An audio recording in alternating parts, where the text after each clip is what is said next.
शुक्लाम्बरधरं भुजगशयनं पद्मनाभं सुरेशं विश्वाधारं गगनसदृशं मेघवर्णं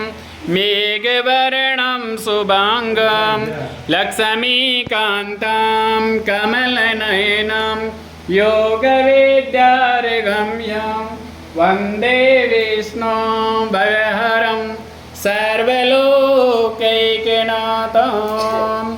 ओम श्री लक्ष्मीनारायण देवताभ्यो नमः स्वाहा। शुक्लं वरदं देवं ससेवनं चतुर्भुजं प्रसन्नवदनं ध्याये सर्वविघ्नोपशान्तये। विष्णवे नमः स्वाहा।